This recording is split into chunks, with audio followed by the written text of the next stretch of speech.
Ladies and gentlemen, welcome back to the analysis of YOLENO TV. I hope you're well from wherever you're watching this channel. Now, at this juncture, we are all aware that Dr. Fred Matiangi is in the country.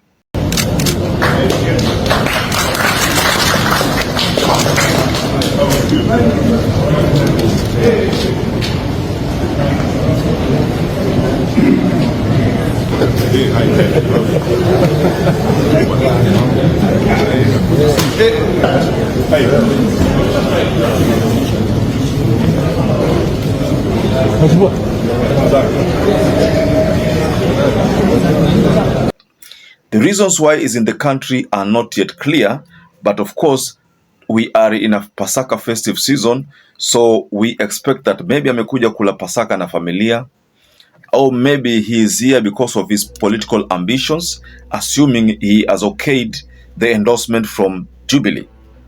Now, before we get further on this story from Dr. Fred Matiangi, I want us to do a quick poll, ladies and gentlemen. Between RUTO, Maraga, Matiangi, Kalonzo, and Omtata, whom would you give your vote to? And why? I mean, if you're saying it's Maraga, then why? If it's Omtata, why Omtata? If it is Kalonzo Musyoka, why Kalonzo Musyoka? Of course, there are other people who will vote for William Ruto. Ruto is not going to get 0 votes. Of course, it's going to get votes. But then whom would you vote for, ladies and gentlemen? So, we are aware that when Matiangi arrived, Jubilee was there to receive him because he is a Jubilee candidate.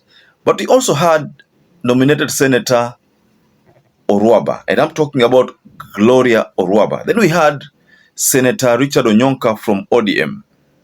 They were all there, ladies and gentlemen, to receive Dr. Fred Matiangi. Now, we have seen ODM there, we have seen UDA there, all of them coalescing around the candidature of Dr. Fred Matiangi. So in this analysis, ladies and gentlemen, I want us to explore this arrival of Fred Matiangi. There are a couple of things which are going to happen depending on what Matiangi is going to say. Like, for instance, Miguna has threatened that he's going to vie for presidency if Dr. Fred Matiangi agrees to the endorsement from Jubilee. Every Kenyan wants to hear Matiangi saying that he's running. So I also expect him to say that he is running. Actually, I know he will say it because he has told me. If he changes his mind, we can pick you as a candidate. Kwani nini sini kuendelea tu. Kenya wanataka mtu yote lakini wanataka mtu yote lakini si Ruto. Yeah. But they also want a performer. Yeah, sure. A person with a track record. Jubilee party wants him to vie for presidency. That means UHURU KENYATTA has thrown his weight behind Matiangi. But then Miguna is saying that if he agrees to that endorsement, then hata yeye atasimama because of issues of River Yala, because of how Matiangi treated demonstrators. So there are a couple of things that Dr. Miguna is telling us here. So before we explore this story further, ladies and gentlemen, kindly like this video, subscribe to this channel, and to our existing subscribers, I want to continue thanking you so much because without you, this channel wouldn't have grown. So thank you so much. You know, UHURU wants Matiangi to capture the presidency and make William Ruto a one-term president. The country right now is divided. That is the honest reality. Divided between those who want to vote for Kalonzo Musyoka, those who want to vote for Matiangi, those who want to retain William Ruto, but those who want to vote for Omtata, Maraga. You see, the country is divided along those, formations. But the big question is, who is going to remove William Ruto?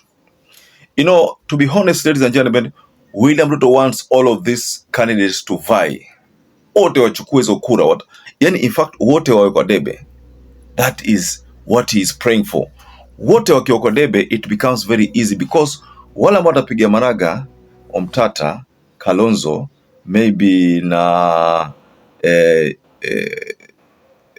Matiangi, watakuwa ni wale ambao hawamtaki. So what they will do, they will split the votes. So when they split the votes, ladies and gentlemen, Ruto will easily become a winner. But the 50+1 mark is not going to be achieved.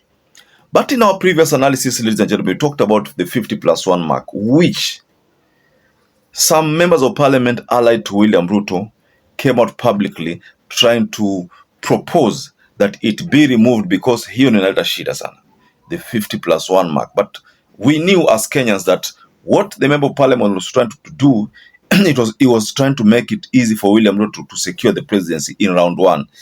When that happens in round one and the 50+1 mark is not there, then Ruto is easily going to be pronounced as the winner. But if it goes to a rerun, whereby 50+1 mark has not been met, now there's a rerun, there is most likely a probability that some of those presidential candidates are going to coalesce around one. So itakuwa ni ile mambo ya pesa yako ikusaidie. For instance, if Kalonzo emerges number 2, Omtata number 3, Maraga number 4, Matiangi number 5, then most likely number 3, 4, 5 might coalesce around number 2 to make it hard for William Ruto to secure the presidency. Or one of them might coalesce around Ruto because anataka ile favorism. So what we are seeing, ladies and gentlemen, is very simple.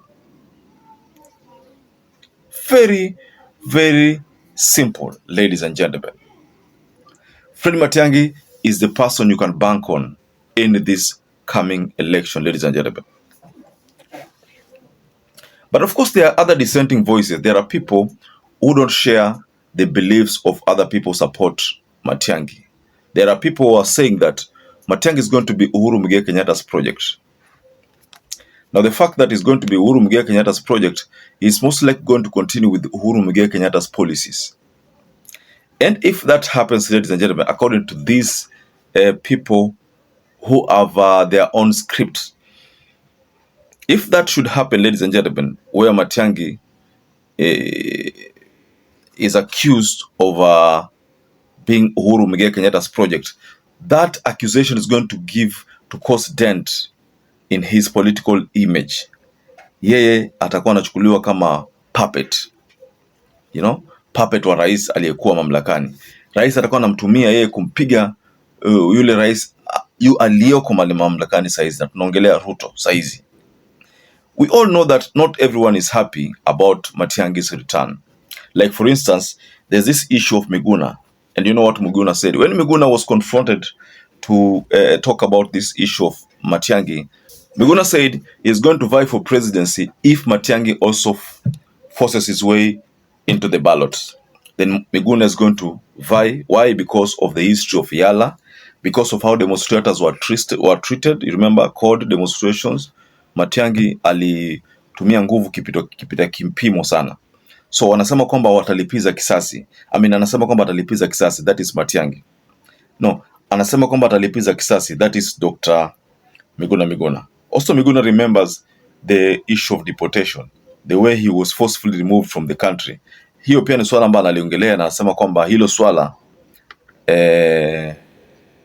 linamkera mpaka saizi. But there's something also we need to focus on this arrival of Matiangi. The confidence of Matiangi when he arrived from the US had a lot to admire, ladies and gentlemen. I was a bit wondering how Matiangi looked as if yeye ndio kitu ashaipata. He's very much confident that he's going to beat William Ruto. That is what I could see from Matiangi's facial expression. He's going to beat William Ruto. This is the right time for him to remove William Ruto from power. So Matiangi realizes that this is the best opportunity for that to happen.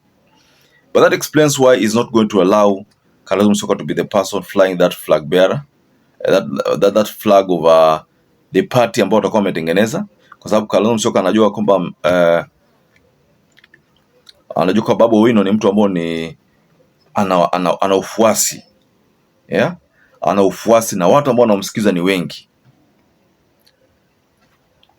So ladies and gentlemen, allow me to raise my case there, but just go below in the comment section and tell us what you think about this arrival of Dr. Fred Matiangi. Fred Matiangi has made a very bold statement, which I wanted to listen to in the next video. But the statement he has made,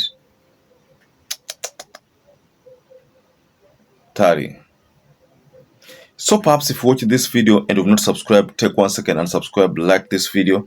Until we catch up again, stay safe and stay blessed.